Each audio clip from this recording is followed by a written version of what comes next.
बच्चों, आज हम पढ़ेंगे कलन विधि द्वारा गति के समीकरण प्राप्त करना। तो सबसे पहला समीकरण जो है गति का प्रथम समीकरण। ये समीकरण आप पढ़ चुके हैं कि v बराबर u प्लस at।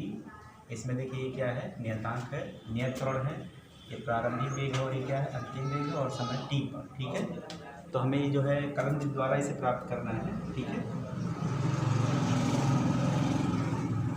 तो इसके लिए क्या है, हमको पता है कि किसी क्षण t पर जो वेग में परिवर्तन होता है अति सूक्ष्म समय अंतराल में, ठीक है, उसको हम लोग किस तरह से लिखते हैं, dv अपॉन dt।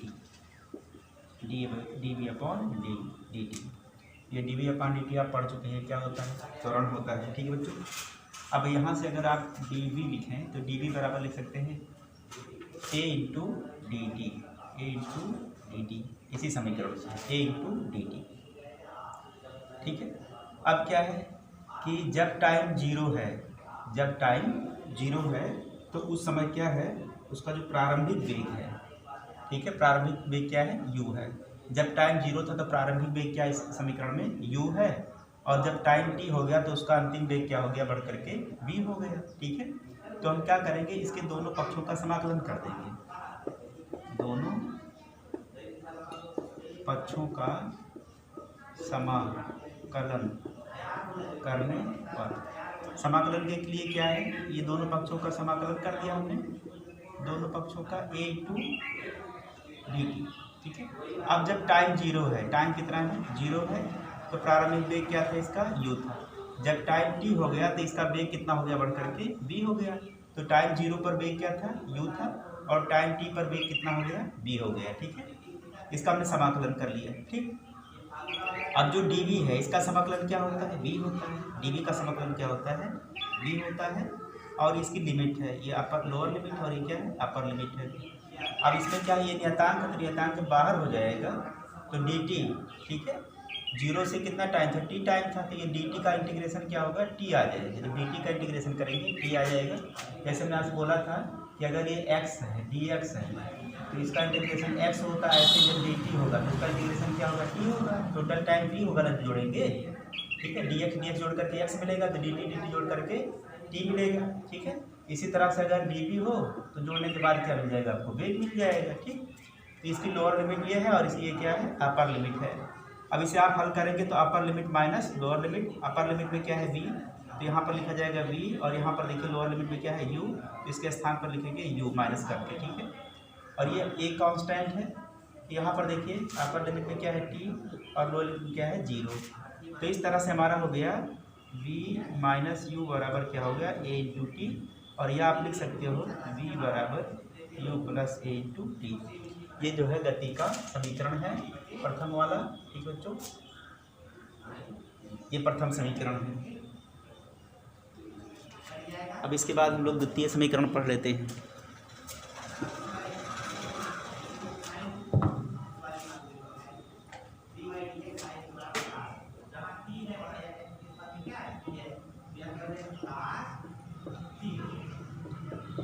आप जानते हैं द्वितीय समीकरण में s बराबर क्या है, ut plus half at square.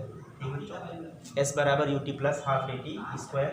यह चली गई दूरी है। ठीक है, a क्या है, नियंत्रण है, u क्या है, प्रारंभिक वेग है।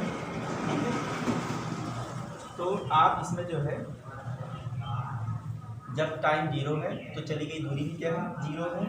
ठीक है, जब टाइम t हो जाएगा तो चली गई दूरी इसकी क्या हो जाएगी, s हो जाएगी। तो इस समीकरण से जो है, देखो अगर हम लिखें ds अपॉन dt, तो क्या हो जाएगा, उसका वेग हो जाएगा ds अपॉन dt। ठीक है, इसके परिवर्तन की दर क्या होती है, वेग होती है, आपको बताया गया था। ठीक है, dx अपॉन dt या ds अपॉन dt, ये क्या है, इसका वेग है।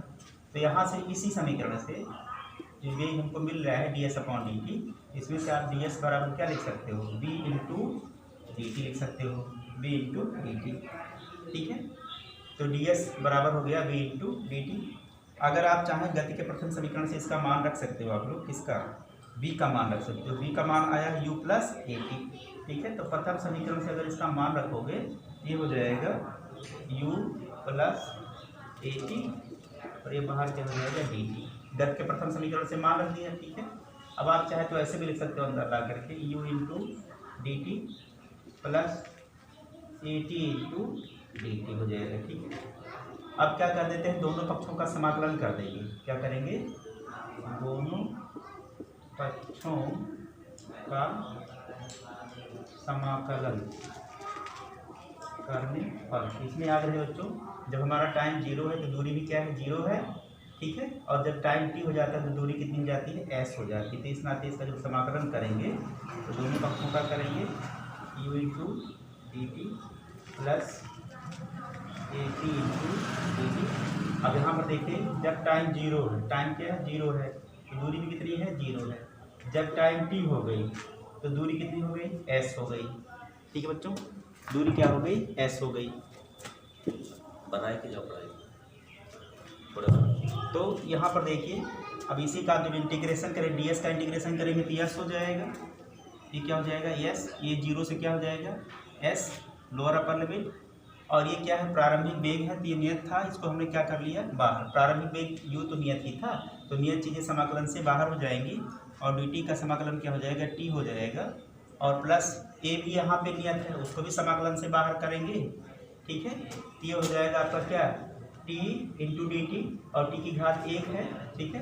तो एक्स इंटीग्रल एक्स के power N into D X, उसी से हल करेंगे तो यहाँ पर कितना आ जाएगा, 1 + 1 2 हो जाएगा। तो यानी कि टी की पावर 2 अपॉन क्या हो जाएगा 2, और यहाँ पर 0, यहाँ पर क्या हो जाएगा बच्चों, टी हो जाएगा, ठीक है बच्चों। ये वाला इस वाले के लिए आपको पता है नियतांक है, बाहर कर लिया तो टी इंटू क्या हो गया डी टी। और हम जानते हैं एक्स के power N into D X बराबर होता है एक्स के पावर n + 1 अपॉन n + 1। इसी हिसाब से टी के पावर 1 + 1 2 अपॉन 1 + 1, ठीक है। तो हमने इसे हल कर दिया। अब ये लिखोगे आप तो upper limit minus lower limit, upper limit में यहाँ पर एस लिखोगे, माइनस क्या हो जाएगा 0, और यहाँ पर 0 है।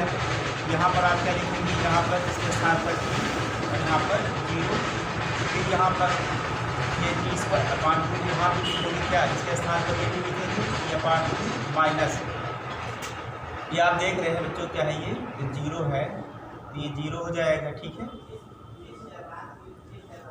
तो इस तरह से हमारा हो जाएगा s बराबर u इंटू टी प्लस ये कितना आ जाएगा, ए टी स्क्वायर अपॉन 2 आ जाएगा, ठीक है बच्चों। तो इस तरह से हमने जो है ये समीकरण प्राप्त कर लिया, गति का तृतीय समीकरण।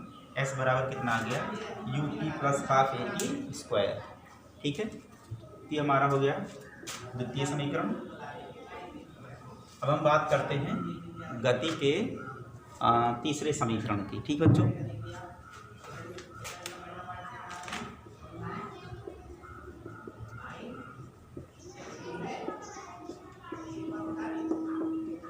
तो आप जानते हैं तृतीय समीकरण क्या होता है, बी स्क्वायर बराबर u square plus a into t, sorry b square बराबर u square plus 2a s. Yes क्या है, चली गई, दूरी है, ठीक है बच्चों। तो इस समीकरण में जो है हम लोग त्वरण ए को ऐसा भी लिख सकते हैं। सबसे पहले त्वरण देख लेते हैं। त्वरण ए बराबर क्या होता है, D V upon D T, पढ़ चुके थे। त्वरण ए बराबर क्या होता है, D V upon D T होता है। अब इसको हम चाहे तो ऐसे भी लिख सकते हैं, D V upon D T, और ये डी एस इंटू क्या हो जाएगा यहाँ पे डी एस। चाहे तो इस तरह से लिख सकते हैं, कोई फर्क नहीं पड़ेगा, ठीक है बच्चों। तो ये D S upon D T क्या हो जाएगा, वेग हो जाएगा। D S upon D T ये क्या बन जाएगा, इसमें वेग बन जाएगा। तो वेग हो जाएगा और ये हो जाएगा D V upon D S, ठीक है बच्चों, D V upon D S. बस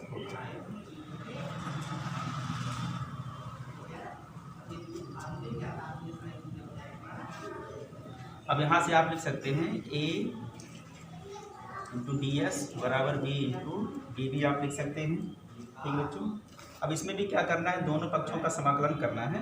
और इस चीज़ को हमें याद रखना चाहिए, जब हमारा टाइम 0 होगा तो चली गई दूरी भी कितनी होगी, 0। जब टाइम हमारा t हो जाएगा, चली गई दूरी कितनी हो जाएगी, 0, ठीक है। तो उस समय प्रारंभिक वेग क्या था, u था। जब वेग v हो जाएगा चली गई दूरी क्या हो जाएगी, s। यहाँ पर वेग की बात है, ठीक है, और इधर क्या है, दूरी की बातें हैं। तो जब दोनों पक्षों का आप समाकलन करोगे तो यहाँ पर जब जो है प्रारंभिक वेग u था, इस समीकरण के लिए जब प्रारंभिक वेग u था तो चली गई दूरी क्या थी, 0 थी। लेकिन जब इसका वेग v हो गया तो चली गई दूरी क्या हो गई बच्चों, s हो गई, ठीक है, चली गई दूरी s हो गई। यही क्या हो गया, इसकी लिमिट हो गई, इसकी लिमिट हो गई। जब वेग u था तो दूरी कितनी, प्रारंभ में इसकी दूरी कितनी थी, 0। अब इसका क्या हो गया, वेग v हो गया तो दूरी कितनी हो गई, s हो गई। अब इसमें a कांस्टेंट है, तो जब a कांस्टेंट है तो उसी को क्या कर लेंगे हम लोग, बाहर कर लेंगे बच्चों। जो जो नियतांक रहेगा उसको क्या करते हैं, बाहर कर लेते हैं, ठीक है। यहाँ पर क्या हो गया, ये बाहर हो गया और इसका इंटीग्रेशन s हो गया और इसकी लिमिट हो गई 0 से लेकर के s तक, ठीक है।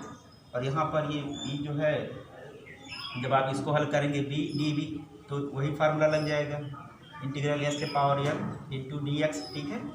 तो उस हिसाब से आपका यहाँ पर हल हो के आएगा b² अपान 2 और ये लिमिट क्या हो जाएगी, u से लेकर के v तक की हो जाएगी। तो यहाँ पर इसे आप हल करोगे जब, तो अपर लिमिट में क्या लिख दोगे, s और लोअर लिमिट में 0। यहाँ पर देखिए, यहाँ पर क्या हो जाएगा, b² अपान 2 है ना, माइनस लोअर लिमिट, तो यहाँ पर हो जाएगा u² अपान 2, ठीक है। आप 2 को बाहर ले सकते हैं तो ये हो जाएगा a इंटू एस, ठीक है, a इंटू एस। और ये b² अपान u², तो 2 अगर बाहर करोगे हल करके तो हो जाएगा b² माइनस u², ठीक है। तो इसको आप लिख सकते हैं b² बराबर